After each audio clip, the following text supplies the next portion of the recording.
Oh, I think the tariffs are going to be the greatest thing we've ever done as a country. It's going to make our country rich again. We have many companies, as you know, auto companies are opening up plants now. We've had 4 or 5 announced already, but many more are coming. And we're basically going to take back the money, a lot of the money that we've given away over many decades.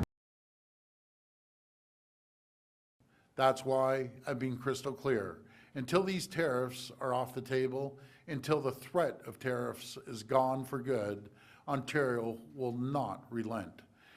We will not back down. Pausing some tariffs, making last-minute exemptions, it won't cut it.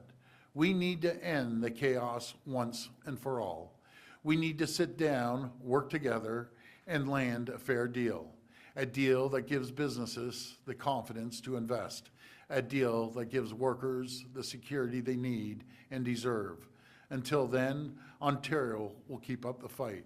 We will apply maximum pressure to maximize our leverage.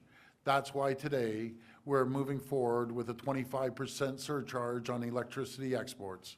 For the 1.5 million American homes and businesses that Ontario powers, homes and businesses in Minnesota, Michigan, and New York.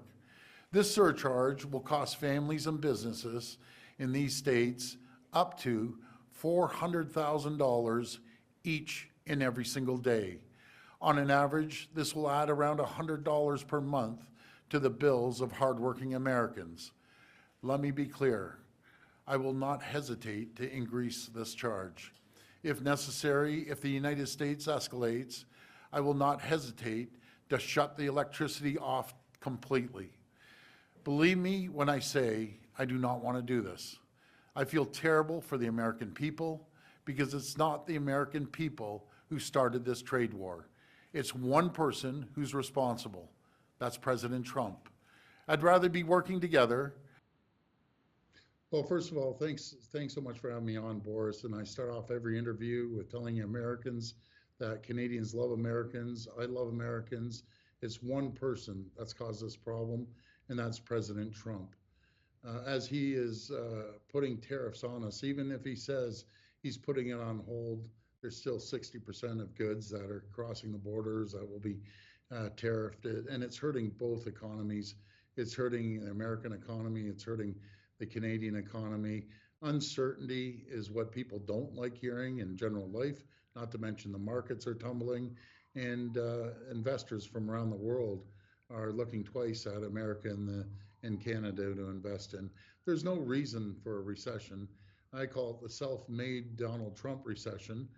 He ran on a mandate to lower prices, to make sure we didn't have inflation, to create more jobs, and it's backfired. So let's sit down at the table and let's start working on a new USMCA deal. Even though President Trump said it was the greatest deal he's ever made, nothing's changed, so I guess it's not the greatest deal now.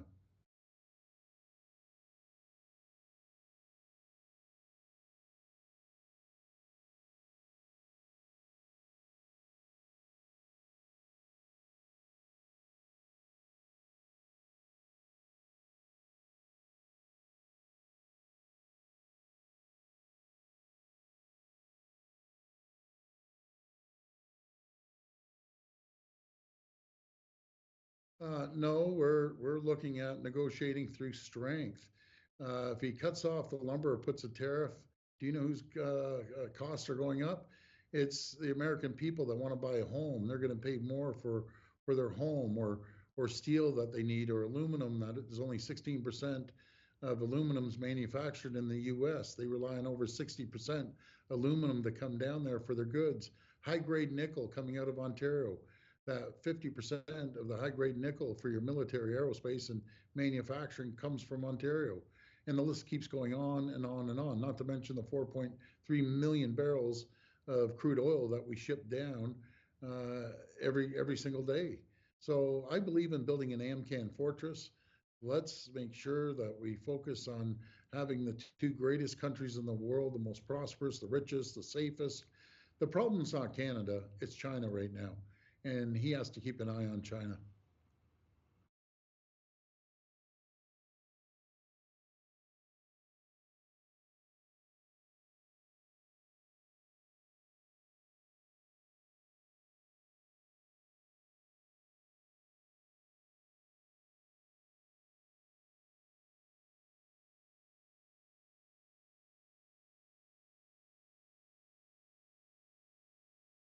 Well, what I'd like to do is sit down and discuss these issues with them at a USMCA table.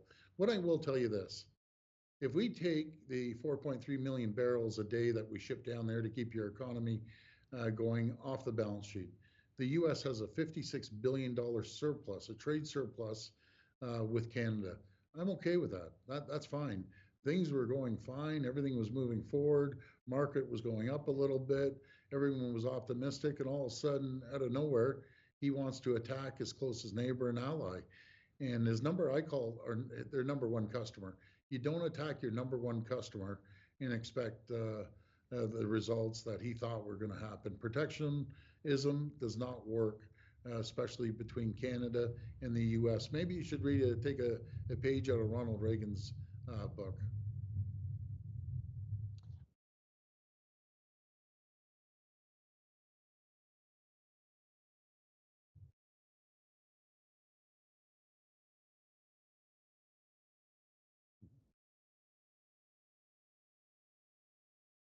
Well, Mr. Carney is a very, very bright individual, and it's up to Mr. Carney to build that relationship with President Trump. They're both bright people. Let's make no mistake about it. Agree or disagree with President Trump. He understands finances.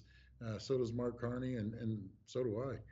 We're business people, and if we sit down around the table, we can resolve the problem and make sure that both countries prosper, like the likes of which this country's never seen, or the likes of which the U.S. has never seen, if we work together. We are seeing the beginning of what could turn into a trade war, with China's retaliatory tariffs on many U.S. farm products going into effect today. It's in response to President Trump's tariffs on China, nearly all imports from there that he raised to 20% last week. China is the largest overseas market for U.S. farm products.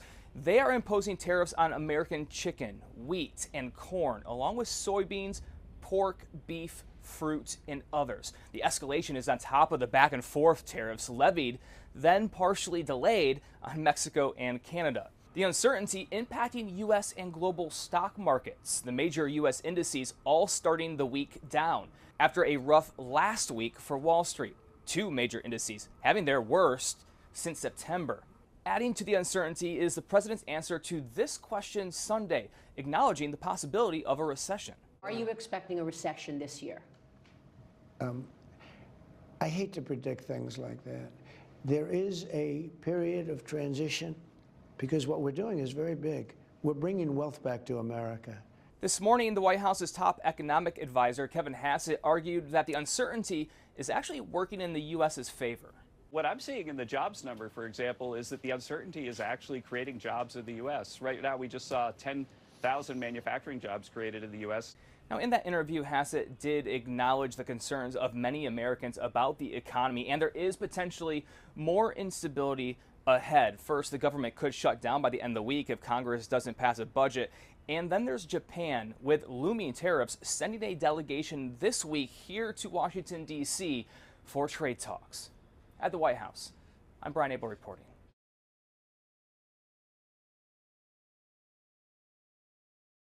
Let's talk about Mark Carney. I mean, this is a very, very accomplished individual. We're talking Harvard-educated, Oxford-educated, former governor of the Bank of Canada, former governor of the Bank of England, the only non-British person to have that role, by the way. He led Canada and steered Canada through the 2008 financial crisis as well. So clearly, when it comes to having economic chops, I mean, he is the man. But given what's happening with the United States right now, you really need somebody who is a talented politician. You think about how the Mexican president, Claudia Sheinbaum, has handled Donald Trump. I mean, it's been a mix of sort of being strong and firm and standing her own ground, while at the same time allowing for a diplomatic off-ramp. That seems to be the language that Donald Trump understands. How will Mark Carney, I mean, obviously he understands how to deal with this economically in terms of retaliatory tariffs. Does he have what it takes at this point, given that he has no experience in terms of elected office? Does he have what it takes to handle this diplomatically and politically? I think it's really the most important question. And, you know, as central bank governor, Mark Carney has held public office, as you mentioned, during major meltdowns, also during Brexit when he was Bank of England governor. Those are actually political jobs. They're just not overtly political in the elected sense that we're used to. And the reality is, even though he's been in the public eye for so many years, really throughout his career, we don't know that much about him. What we do know is that he's been in the room when very difficult conversations have been held in those previous roles. His challenge really right now is not just that he needs to reboot the relationship with Donald Trump. We know that Donald Trump did not get along with Justin Trudeau, and perhaps that influenced part of the predicament the relationship is in right now. But he's also going to have to call a federal election very soon. That means he's going to have to lean into that aggressive anti-Trump, anti-US rhetoric. That's what Canada wants right now. That's what voters are looking for. But that may not play very well when he is in the room or he's on the phone with President Trump. Exactly. And he is promising to go toe to toe. He said that he would be prepared for a dollar for dollar retaliatory tariff. Also said he's prepared to the U.S.-Canadian exports to be tariffed as well. And Canada is the largest supplier of energy to the United States, we should note.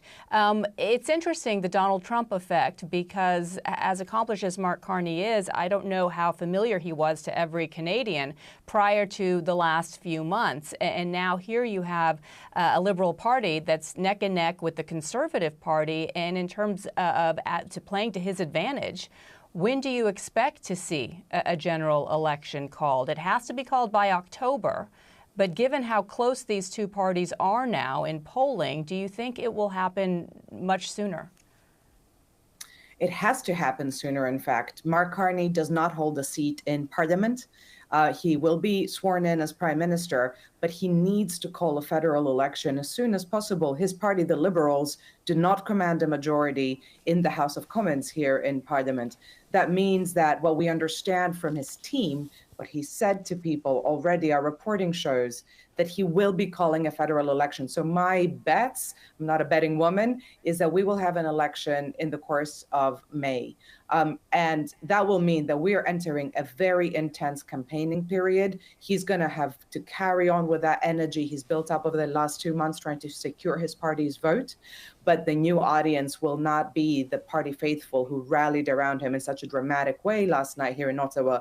It will be the entire population who are fatigued after 10 years of Trudeau, are terrified and angry with the Trump threat. And so they'll be looking to him for real answers, and there'll be more scrutiny on him.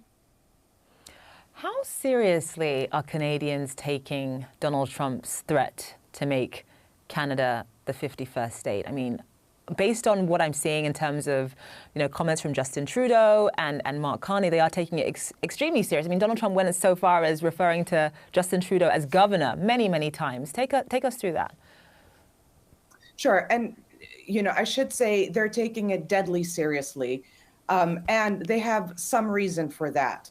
Last week, we had an exclusive report in the New York Times. My sources, 4 individuals directly familiar with communications between the president and Prime Minister Trudeau, who said that in an early February phone call between the two men, President Trump, while raising trade concerns and irritants in their relationship that we know he's upset about, also raised the 1908 border treaty between the two countries and called that into question. He also raised questions about how the two countries manage their shared water resources. These are pretty existential things for Canadians. And so they're taking it very seriously. The government is taking it seriously. The opposition Conservative Party is taking it seriously, which I think speaks to just the gravity of the moment. It's not a joke, and it goes well beyond the trolling online.